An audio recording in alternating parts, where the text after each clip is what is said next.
The session is your financial wellness in uncertain times. The session was born out of a discussion that we had internally of what possibly individuals might be going through in terms of financial stress or thoughts around their financial planning, especially during these very uncertain times. These are no doubt unprecedented times that none of us have ever seen before. And it is, there are many sort of questions that individuals are going through. And we had a discussion where we challenged ourselves around some of these questions that individuals may be having, and thought that it might be useful for us to share some thoughts or insights that we have around the topic. Managing your personal finances is a program that I developed over the past 9 years, and it came from a place of where I was going through financial difficulties and a thought process of how did I get to that position, how do I come out of those financial difficulties, and how did I build up this amount of debt and credit at that point in time.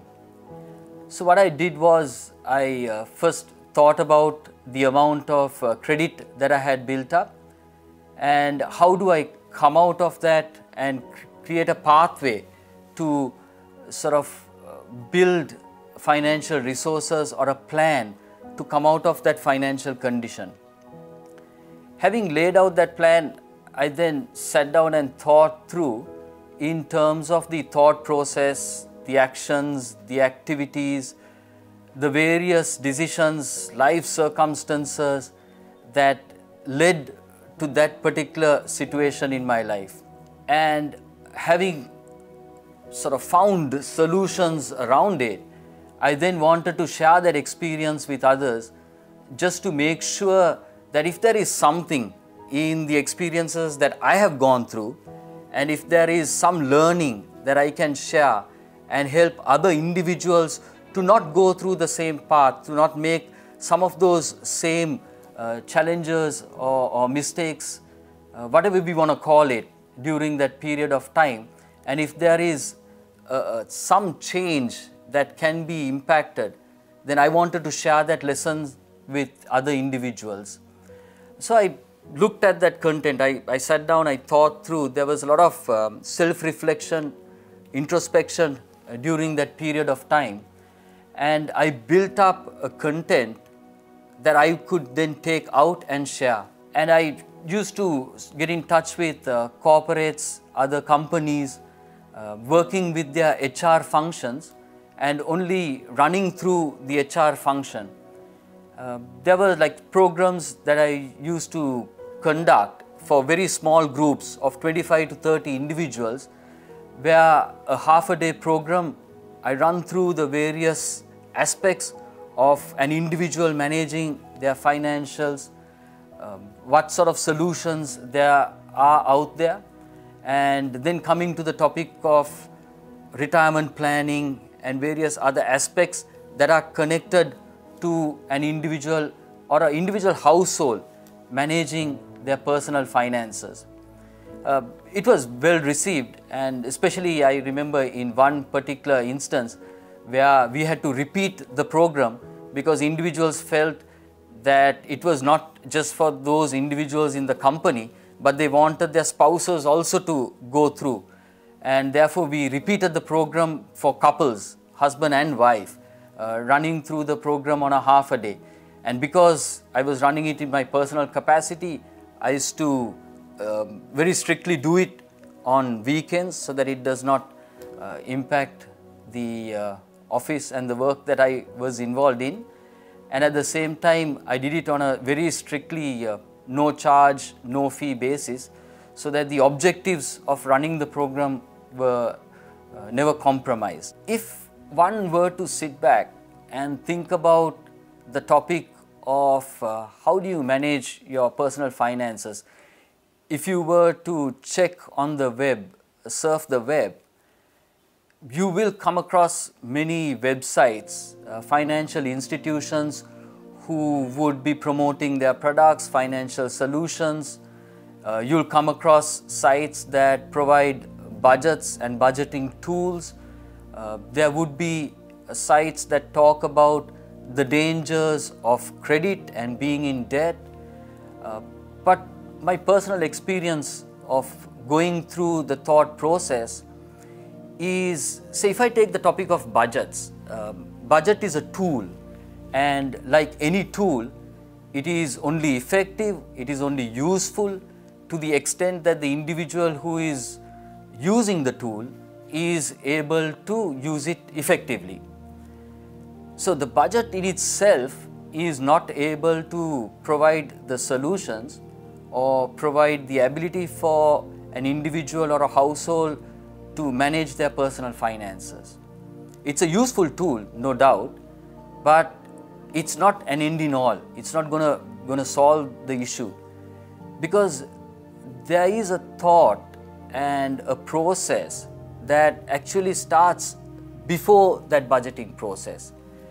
And during the next half an hour, 25 minutes or so, I want to spend time sharing some of those thoughts and some of those aspects prior to getting into the tools that are available, the solutions and the financial instruments that are out there in order for individuals and families to better manage their finances.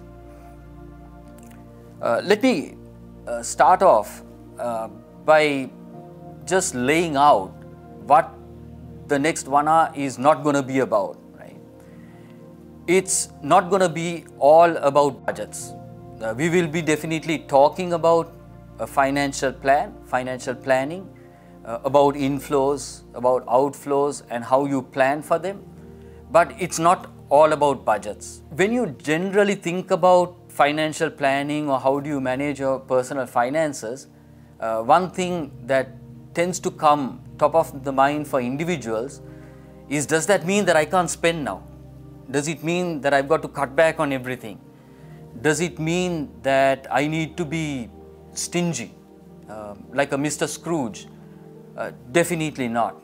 There is always a balance, and it's all about where do you want to spend, what do you want to spend on, and in terms of your spending, what are the priorities in your life? So where do you want to put that cash? The other, probably the message is it all about tomorrow, you know, saving for a rainy day? I don't spend everything today, so I live a very restricted, limited life today so that I can have enough to spend tomorrow. Once again, it's not one extreme or the other. There is obviously a balance that needs to be maintained. So it's not about budgets. It's not all about being stingy or curtailed or controlled or limited. It's not all about tomorrow. There is a path that we need to find, and that path should hopefully help us to manage and balance all of these aspects as we think about how do we manage our finances. One very key point that was a realization, it might seem quite obvious, but it seemed when I sat back and I thought about it, was an important aspect that I needed to realize, and which is that every individual is unique. Every individual's circumstance, situation, background is unique. But what does that mean, and why does it impact how we manage our finances? Let me just take a few moments to articulate that a bit, share some more thoughts around that idea.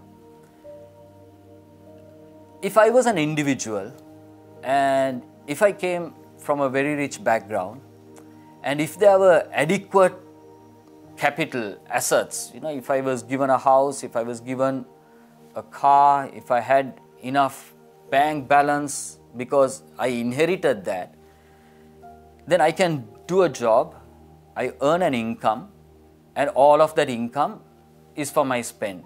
because all of the rest of it is taken care of. But most of us may not be in that situation. We may not have that luxury. And if such is the case, then our ability to spend the income that we earn, what we need to do from that income, we may need to make choices and decisions. We cannot look at another individual who is able to spend like that and think that we too are able to spend in the same way. So, because our circumstance, situation might be different. Our priorities in life would definitely be different.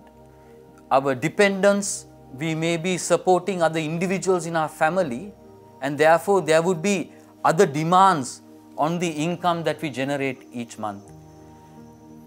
And because of that, it is very important that we understand this thing about comparison.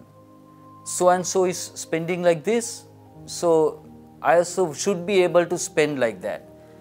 And that can be a thought process that then leads to us getting into a position of financial distress, financial difficulty, taking on debt in order to be able to lead a particular lifestyle.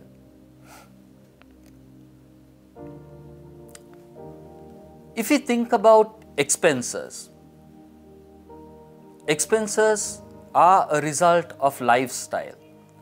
I added the phrase in life stage as well, because when you have a family, when you have kids, when you have those responsibilities, there are more demands that come in terms of the need to support.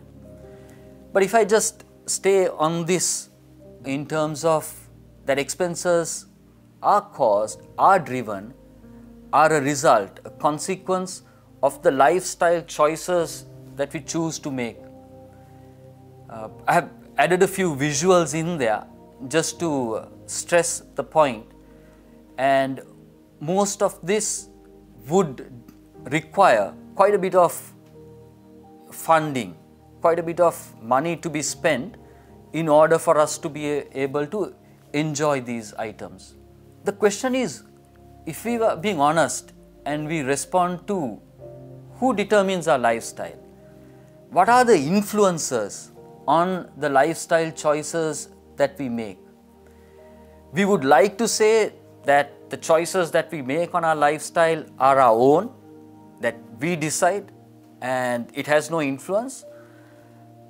But the truth is, or the reality is, that there are many influences on the lifestyle choices and the decisions that we make. It may be coming from definitely from the external environment, but it may be coming from a place of the movies, teledramas. Those would influence particular lifestyles. It might come from our friends, our peers, the type of lifestyle that they lead, and we would also want to take on some aspects or enjoy some elements of those. It might definitely be from our extended family, from our siblings, and needing to sort of maintain a particular view of how we lead our life, or the success and how success is viewed and measured. But it can also be from the immediate family. The pressures can be from within the family, from the spouse, from the children, and from the neighborhood. But it's important for us to realize and be aware of where those influences come, because based on those influences, we would take on expenditure, and that expenditure needs to be funded. And therefore, the influence on our lifestyle, where those influences arise, that awareness is a very important aspect if an individual or a household were to make decisions on how we manage our personal finances. When we look at a household situation, it takes two to tango, right? Because managing finances is a household decision. If we just take a household's typical expenditure, we would have what we would generally call like recurrent expenditure, which is the groceries, food items, going out, eating from out, entertainment. So those are the items that we would spend on a daily, weekly, monthly basis. But then we would also have those big ticket items that you would typically put in your money once a year or maybe once in 3-4 years, like flat screen TVs, sound systems, a vehicle, maybe furniture, a big fridge, microwave, whatever it is that you want to name. And those would require a large sum of capital being invested at a particular time.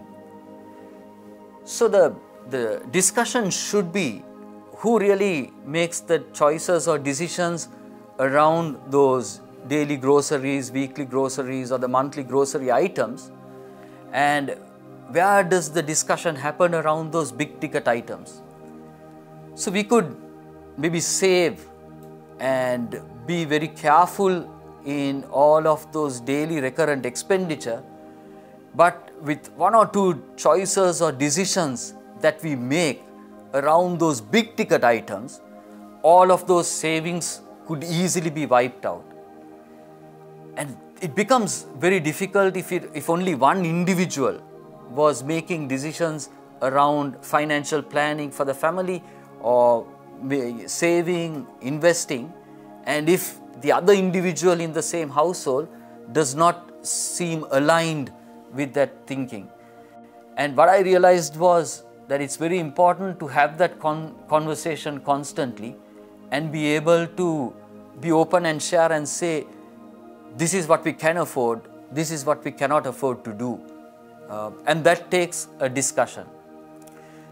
And therefore it's important that we realize that in a household, it takes the collective discussion amongst all parties if we want to have financial success, independence and managing our finances for more security in the future. If we were to ask the question, how do you manage your finances? The first point is you need to plan your expenses. And when I thought about it, planning the expenses, it actually starts from the point of, do I know where my monthly income is going? Do I know how much I spend on each item? So the starting point for me at that point in time was making a note of where do I spend. And when I did that, I realized that although I thought that the money was going into particular items, little things like traveling, cab fare, trishaw fare, eating from out, they were eating up a significant proportion of my monthly income. And then there were decisions that needed to be made around how do I better optimize or how do I better curtail some of that expenditure. Some of it could have been managed better, and that was the outcome. When I say plan your expenses, it also means that think about what we want to spend ahead of time. So just as an example, if we take typical December bonus, most companies would be paying a bonus either in December or in April based on the festive season.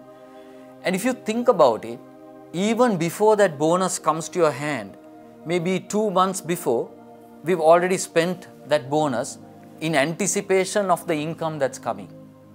So when you get the bonus, rather than some part of it immediately moving into savings, what happens is we've already spent it, we've incurred that expenditure, so the bonus just goes to settle off that commitment.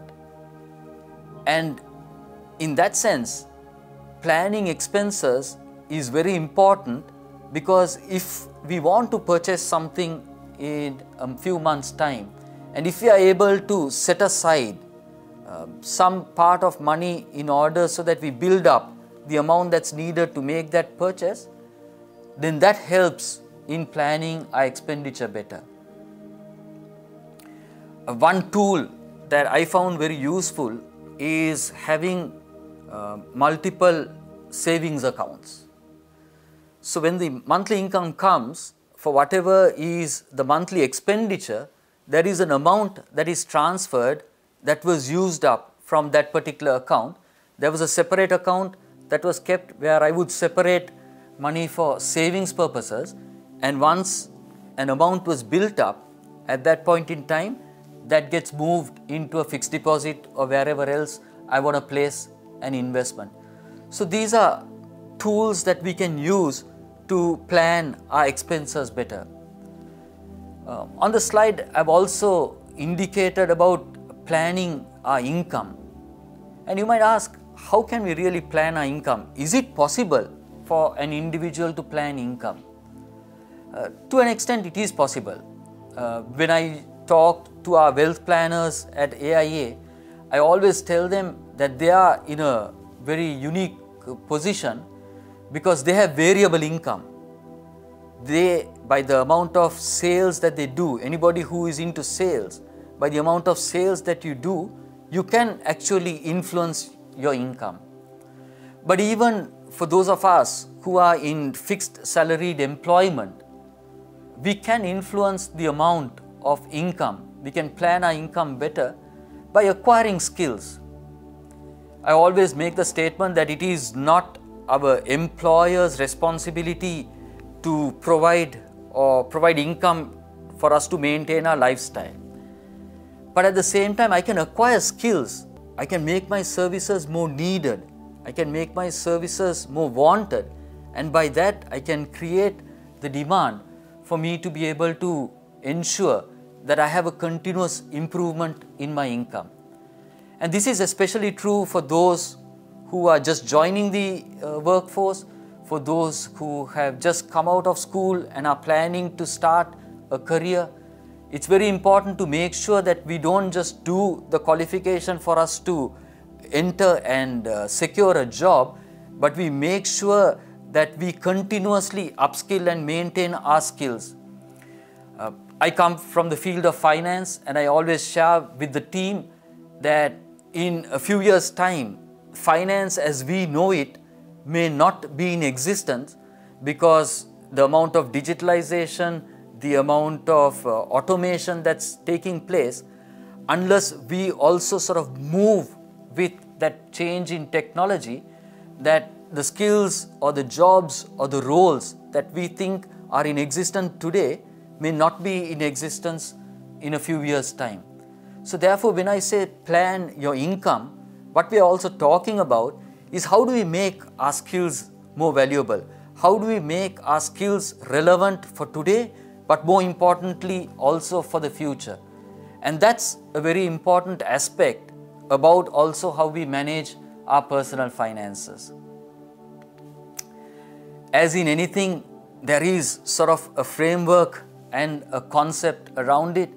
Whether we agree with it or not, whether we like it or not, every decision that we make each day influences the amount of net cash flow that we have. We get a particular amount of income each month or at a quarter, annually, at whatever time that cash inflow comes. And with decisions that we make about our expenditure, about our lifestyle, there is an amount of cash that goes out. So there is cash inflow, there is cash outflow, and the net of that, positive or negative, during a particular period of time, is the net cash flow. We may agree with it, we may disagree with it, but it doesn't matter because that's a truism. That's how it works. So how do you manage your finances? You plan your expenses, you plan your income, you invest the surplus or you borrow the deficit, the net cash flow that we discussed a few minutes ago.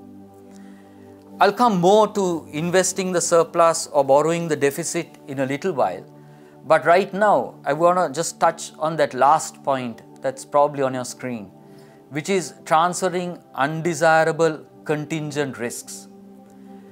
Here it's more about there are always situations that can arise in the future that we don't plan for. These are unforeseen events. And some of these events, if it were to materialize, can cause a huge strain on the amount of finances that you either have right now or the amount of savings that you've built up. And when such a situation arises, it can even just wipe out all of the savings. So you would have built up savings over a period of time thinking that I have comfort in the amount of savings that I have in the bank. But if one of these events were to take place, it can easily wipe it out. One such event would be a critical illness. It can be an accident. It can be the loss of a job that causes you to lose income stream for a period of time, in which case you've got to dip in to the amount of savings that you've developed. But if you think about it, some of that risk, the financial impact of that risk, can easily be managed through insurance. And this I say not because I work in an insurance company, it's not a plug for insurance, but it is available out there and it is true. Just to share my experience, 2 years ago I had to undergo a particular treatment because of a critical illness that befell me. And had I not had taken insurance cover at that point in time, it would have easily wiped out all of the savings. Cancer is not something that is cheap if you were to undergo treatment. And not only is the treatment expensive, but the whole strain that it puts at that point in time on the way the family expenditure also takes shape. So therefore, it is important that we think about what are those possible risks, what are those potential risks, and if it were to materialize, what would be the financial impact? And are there instruments out there that we can use in order to transfer that risk? There is a cost involved, of course, but that cost would be a small amount in comparison to having to undergo or having to fend for or having to facilitate the large amount that will be needed for treatment if it were a critical illness, if it were a heart condition, bypass. You're talking of other types of ailments and surgeries. So therefore, it might be just useful for us to think about how do we transfer that, how do we benefit by transferring that risk. How do we go about having thought about our lifestyle, having thought about what type of expenditure that we want to take on, how do we go about preparing a financial plan? So here we talk about budgets, about the inflow and the outflow. And once we have that financial plan, what's important is you can share it with somebody else. Of course, you've got to be doing this very carefully with much thought, because it's your financial conditions, it's your financial plan, and there would be obviously very confidential stuff about your remuneration, about your income, and whether you're able to freely share that. So give it a bit of thought. But what I thought was useful at that time was sharing the plan that I had put in place to come out of a particular debt situation that I was in. And the reason I shared it, or shared the roadmap of me coming out of debt, was there is then somebody else who's out there who knows about it, who periodically may ask you, how is your plan going? And I thought that also will help to keep you on track in terms of the move or the discipline around staying on track of wiping out that debt and coming out of it, rather than having to say, I had this plan, it was a good one, for various reasons it got derailed, but I'm going to get back on track. So it sort of brings in a little bit more of an accountability when somebody else out there knows about it. But of course, like I said, it depends on how comfortable you are, or whether you have an individual who you can share such a plan with. But I found it a useful exercise for me personally. I'm going to spend a bit more time about credit cards and how dangerous an instrument they are. Of course, I couldn't resist putting conditions apply, because there are conditions that apply to saying that credit cards are a dangerous instrument. It all depends on whether you have the discipline to use credit cards and to use it only for that particular need and then settle the total outstanding. But the reason I say that they are dangerous, so I found it quite dangerous because at that point in time I had multiple credit cards. I had run up credit quite a bit on the cards, and just to say how much of a challenge it was at that time is, if I didn't spend anything on the gross income that I was earning each month, it would have taken me over 2.5 years just to wipe out the capital that was outstanding on it. Thankfully, there are ways in which you can come out of such a precarious position, but I'll probably talk a bit more in detail about it. The danger with credit cards that I saw at that point in time is whether you have run up a large amount of outstanding credit on your cards, no one would know. Even your family may not know. It's credit that you run in secret. Like if you were to take a loan from a bank, you would go to the bank, you would have to sign up the forms with the bank, and you would need to get letters. If you're an employed person from HR, you might need guarantors. So there'll be a whole process around it, and people would know and be involved in it. But on a credit card, you can just swipe it, run up a balance, nobody would know about it, and you'll just be paying that minimum amount each month. Credit cards are also dangerous because, say, if you just take maybe about a year and a half ago, the maximum amount that the banks could charge you was something like about 2.3% per month. That works out to about almost 32% if you take on an annual interest rate basis. And if you take that 32%, and if you were just paying the monthly amount only, and if you had 100,000 outstanding on the credit card, it would take you almost, it would take you over 13.5 years to settle 100,000 outstanding, 13 years and 7 months to be exact.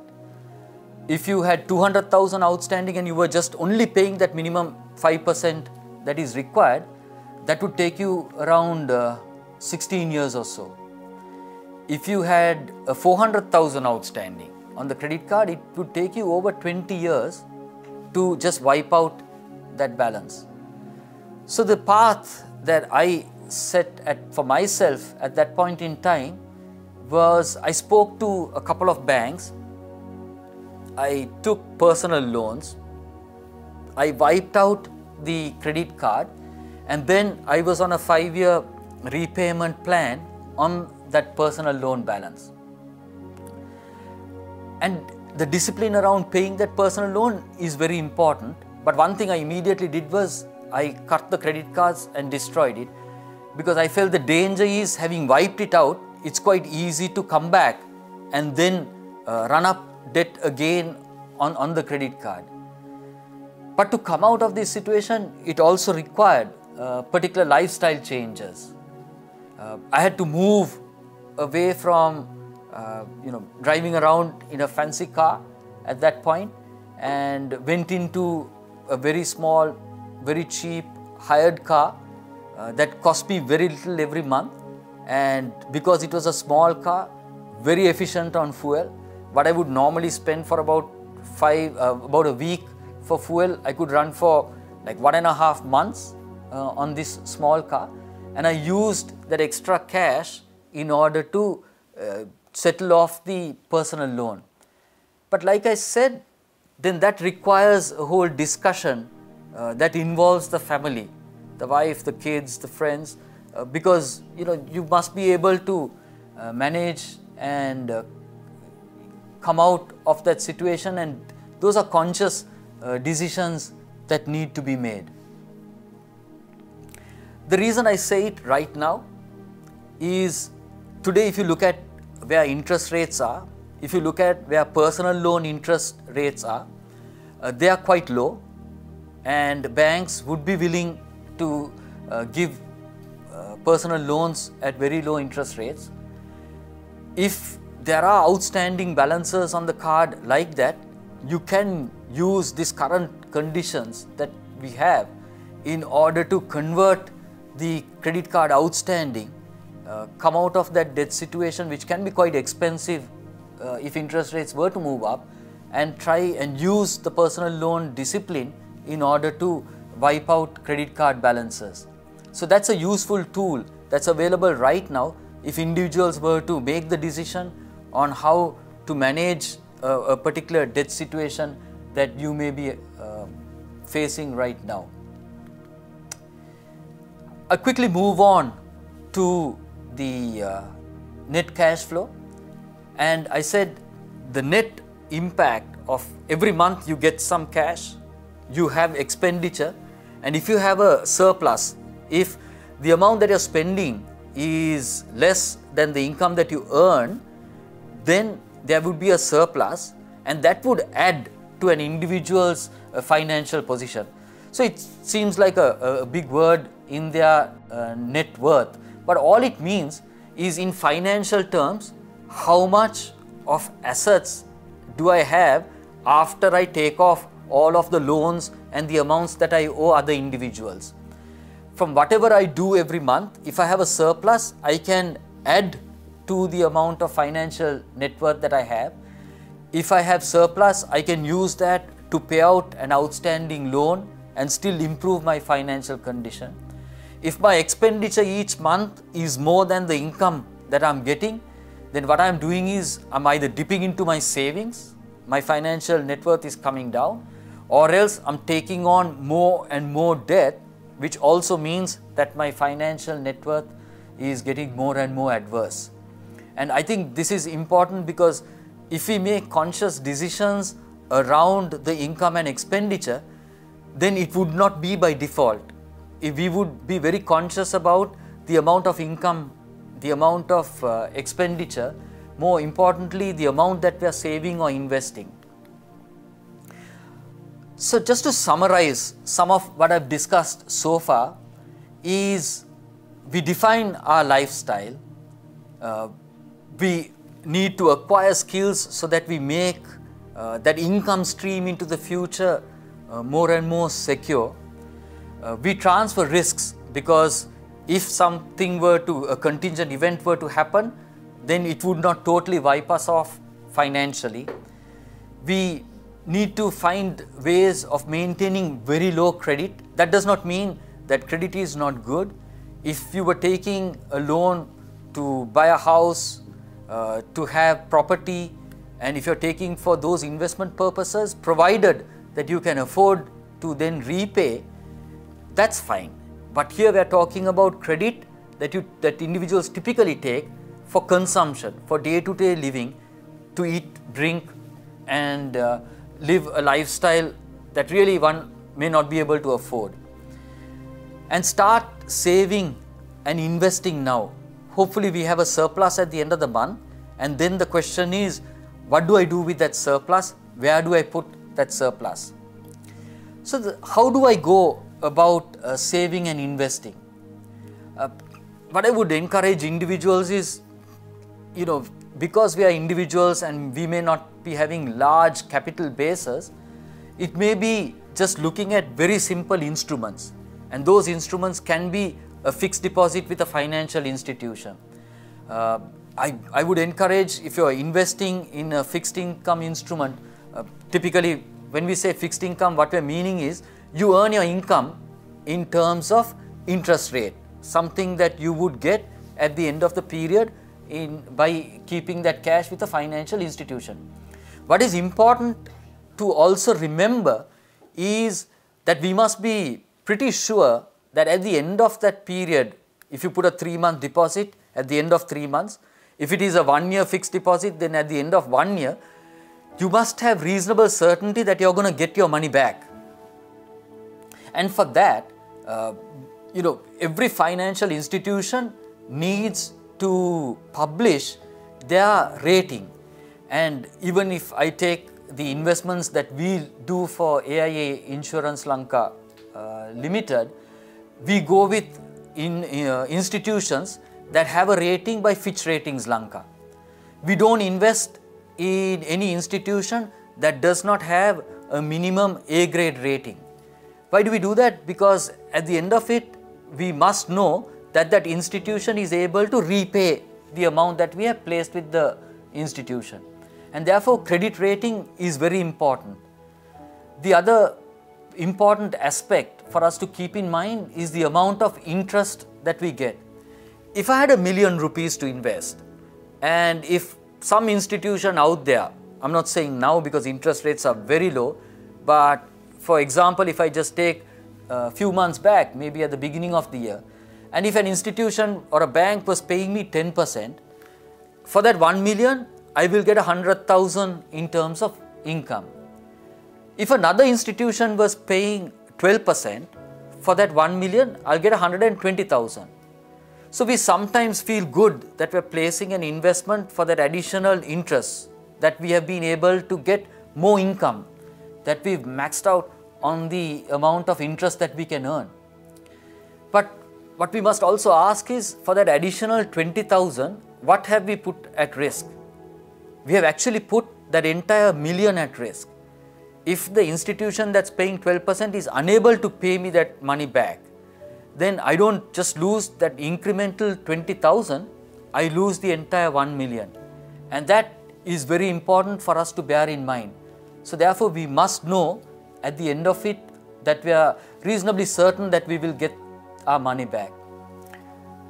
The other aspect that I generally encourage individuals is, if you want to invest in shares, try not to do it on your own unless you know that you have the expertise to do that, and also the time to invest in order to keep monitoring the performance of the companies, the shares that you have invested in. I generally encourage individuals to go through unit trusts, mutual funds, because there are experts out there whose business is to manage portfolios that invest in shares, and this is an easier vehicle for us to access rather than us going direct and not knowing which companies that we are investing or how we need to carry out those investments. So there are simple tools out there for us to be able to invest. Individuals say that they are investing in land and property, in apartments. That's fine, provide that you have the ability to hold on to that. If those apartment prices, land prices, property prices were to come down, that you are able to hold on to not having to sell it, and that you have other liquid assets, other assets or deposits elsewhere for you to be able to fall back on. Because property prices can go down, and if at that time you need the cash, you will have to then dispose of those assets at a loss. Then individuals say that they are investing in gold as an investment. In the Sri Lankan context, I would question whether that's really an investment or whether we are acquiring an asset, because there's nothing wrong in purchasing gold because you want to purchase gold or jewelry, but we must know that it may not be an investment, because if the price of gold were to go up, are you willing to sell it, convert it into cash? Because that's the real argument around something being an investment. It should either generate an income or you must have capital appreciation, and when that price appreciates, you must be willing to then dispose and benefit from that capital appreciation. If not, it's an acquisition of an asset. Before I sort of move on to the last section that I want to talk on, I sort of presented here, just something for us to bear in mind when we place investments. If we were to invest, I'll just use an example with 15% interest as an example. If we were to invest in an institution that says they're paying us 15% over a 5-year period, and if it were simple interest, then at the end of it, we would get 175,000. Actually, if they were paying us interest on compound interest, then in the 4th year, we should have already been close to having this 175,000. So we've lost about 1 year of income, that last year of income, by going on simple interest. So just as much as when we place a deposit, we will look at the credit rating of the institution, all financial institutions also have to tell us what that annual equivalent rate is. And that would be there in an advertisement or a brochure that they put in front of us. So look at what that rate is and see whether that is commensurate with the rates that are currently going out there with the banks, and whether that's attractive enough of a return. I probably have about 5 more minutes before I sort of take in a few of the questions that have already come through, and I want to just spend that time to just talk about when we say that we are saving, that we are investing, we've got to ask the question, is that amount that we are saving or investing adequate? And that has 2 parts to it. So one is, why are we saving, why are we investing for a future point in time? Maybe to support child's education, maybe to support us in our old age for retirement. And that's an important consideration, because given the current situation and the social conditions right now, we would have supported, or our parents would have supported their parents quite a lot when we would have seen that when we were growing up. Given the current demands and the amount of the cost of living, the prices of goods and services, inflation, the general increase in these prices, income levels not keeping pace with the pace at which the cost of living is rising, for various reasons, we find that we may not be able to support our parents the way our parents supported their parents. And I think into the future, this situation would be even worse. If we were thinking that our children may be able to support us in our old age, that may not be a reality, that may not be possible. And that situation is fast approaching even in Sri Lanka. So therefore, it's very important that us as individuals, that we make sure that we also maintain a fund base, amount of savings to support us in our retirement. Inflation, we know, the cost of living, everybody talks about the cost of living. Just think about a simple item like bread. For those of some of us out there who are listening in right now, who can recall 1994, bread was 350. Today, more or less, it's in the region of around 80 rupees. So if you just take this last 26 years, it's grown at around 13.3% annually, the increase in the price of bread. If we just take, if we were say 30 years today, and we are planning to retire when we are 55, so in 25 years time, at this same 13.3% annual increase in the price of bread, a loaf of bread that's 80 today would be roughly about 1,800 rupees in 25 years time. And if we were to think, okay, 13% is too high, maybe it may not increase annually at 13%, maybe it might increase annually at 10%. What is 80 rupees today would be around 870 rupees in 25 years time. So that's just a loaf of bread. What about the rest of the items? What about medical costs? What about the cost of drugs? What about the drugs that you would take for diabetes, for cholesterol? that people take on a daily basis? How expensive would medical treatment be, hospitalization be? So therefore there is a need for us to make sure that we keep adequate funds for us to satisfy in our old age.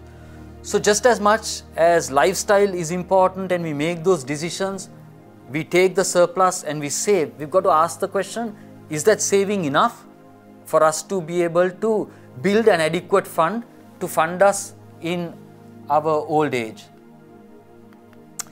I've just sort of put a table on screen and just to illustrate the point. So if we were saving say 25,000 rupees a month, right? And if we were saving that over a period of say 20 years, and I have just taken for illustration purposes during that period on which we are setting aside the money, that we can earn an average interest rate of around 6%. We would have a fund build up of around 11 million. But just assume that if our typical expenditure right now is around 130 or 150,000 a month, and maybe when we get to the point of retirement, we may not need that amount of money. Maybe we can manage with 100,000. And if we are retiring at 55 and we would live for another 30 years, you would see on screen 100,000 each month, and during that period, if we can only earn something like about 4% interest, you can see the amount of money we need today in order to be able to fund that 100,000 each month. And whether this amount is 100,000 or 150,000 or 200,000, it's just an illustration, but it's an easy working and a computation to do. You would realize the amount of funding that is required in order to fund the lifestyle that we would need to lead during that time in retirement. And there would be this gap, and if nothing else, looking at this gap, if we were to do this exercise, looking at this gap, that alone was motivation enough, encouragement enough in order to take decisions about today's expenditure and the need for building up a fund for saving and for retirement. So finally, just to summarize all of what I've discussed, it's very important that we define the lifestyle, because that lifestyle choices and the decisions that we make each day drives the amount of expenditure that we will incur. Acquire skills, keep abreast of the times, move and make the roles, the skills that we have relevant to today and more importantly for tomorrow. Look at the amount of risks that we may be running and look to the instruments that are out there for us to transfer those undesirable risks, contingent risks, critical illness, medical, accident, whatever you want to sort of look at. Maintain very low credit, because that would take off the pressure of the income streams that you're getting on a regular basis and be able for you to satisfy your conditions, your savings into the future. And finally, start saving and investing now, because savings is a habit. In whatever form, if we start, then we will easily develop the habit. And once the habit starts, if we save something small, we will then save when the big items come in, and when the bonuses arrive, we should be able to set aside that if we have already developed the habit. And finally, there is no better time to start than now. And generally, when I run the sessions, I said for small groups, when I do the session, there are 2 slides that I add in there. I say just do it, and the time to start is now. So with that, first let me thank the company for allowing me the time for me to be able to spend, because this is an area that's very close to my heart. It's a passion of mine, and I try and share as much as possible the message of the learnings and my observations that I've gone through in me looking at the condition that I was in and the action that I've taken to come out of it. And at the same time, I'm also thankful to you for joining us this Saturday evening and spending a bit of time with us as we discuss this topic. There are a few questions. One of the questions that has come through is, what are the best ways to manage credit cards? I know there are a lot of offers out there, and individuals get drawn in saying, there are offers and discounts that are out there if I use the card. It's true. And generally what I've done is I've set aside a separate amount of fund. There is an account that I maintain, and I know roughly the amount that I'm able to spend monthly on the credit card. And the moment I spend it, I don't even take the luxury of trying to earn that credit period. I wipe it out, because if we wipe it out, then you stay out of it. A key point with credit cards to note is, it doesn't matter whether you're spending 500 rupees or 500,000 rupees, the slip that you get is the same size. You put the slip on the same size, so you sign on it and you've signed out 500 rupees. In another instance, it would have been 500,000. And that sort of creates a bit of a mental comfort even when you spend. One thing I did during that period in managing credit cards, and I challenge individuals to, for a period of time at least, use cash. Because if you were to use cash, sometimes you may not spend on the stuff, because when you take the wallet out and cash going out of the wallet, it's more difficult for you to spend that amount rather than just giving the plastic, getting a slip and signing off a large amount from the amount of saving that you have. I think I've answered the second question also on the opinion on credit card offers and easy payment plans. Easy payment plans are good, but essentially what you're doing is you're consumed today and you have actually committed for that consumption from your future income. So you have already committed part of your future income to settle on easy payment plans. I tended to do it the other way, where I would build up an amount in a particular account and then build up that money and then use that funding to make the purchase that I need. That's for stuff that I can plan for large ticket items. A question that has come in is there any magic formula as to what percentage of a monthly income should be put aside as savings? Like I said, it's very difficult. I know that there's material out there that says you need to save around 30 to 40% of your monthly income. It's very difficult to put a percentage like that, for no other reason, because like I started out and I said, each individual's circumstance is unique. The demands on your income would be different, the demands on your expenditure would be different, and therefore the amount that you need to set aside would depend on an individual circumstance. So it goes back to the question, what do you want to have at the end of your financial plan? What do you want to have at the end in terms of your retirement pot? And what do I need to put out today for me to be able to build that pot? I guess that's sort of a key question that we need to work with if we were to find a solution to how much from one's monthly income does one need to set aside. Interesting question. Would our interest rates go up in coming months? That's a very difficult question to answer, because interest rates are quite low right now. It's below 5%, and we've never seen interest rates this low. At least in the foreseeable future, for till the end of this year or maybe the next 6 months, our expectation is that we don't see interest rates moving up, but we also do not expect interest rates to be below these 5% levels for the overall period.